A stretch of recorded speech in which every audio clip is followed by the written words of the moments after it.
voice of solidarity to each and every one of you here today.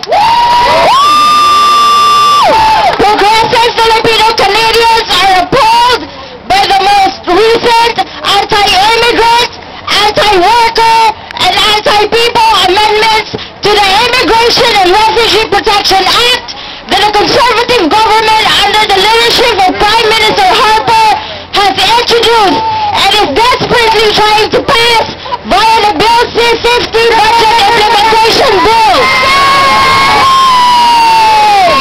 SIKLAB-ON, a progressive organization of migrant Filipinos, the Philippine Women's Center of Ontario, and the Filipino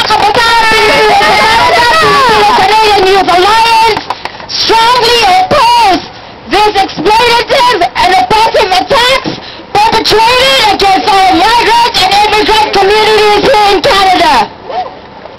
The introduction of Bill C-50 is in line with the history of racism embedded in immigration policy to further the interests of Canada and its imperialist lackeys in amassing huge profits at the expense of the working class.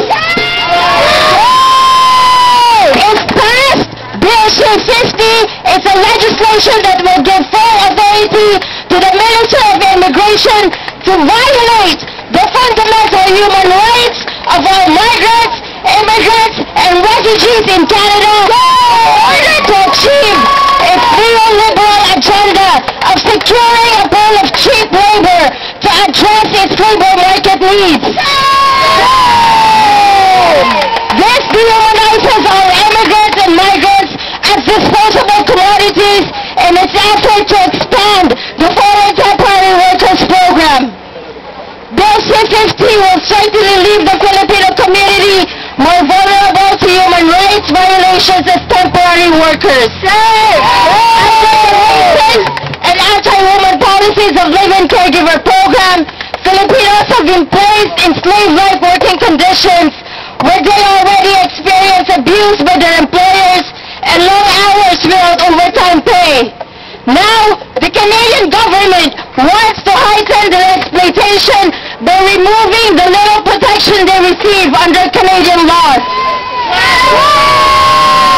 Since the early 1980s, nearly 100,000 Filipinos have come under this program.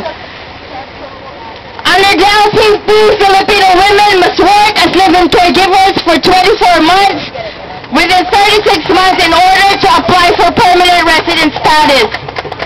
Our already marginalized community is already feeling the impacts of these changes to IRPA. The passage of this bill will also intensify human trafficking in Canada and the growth of the mail-order bride industry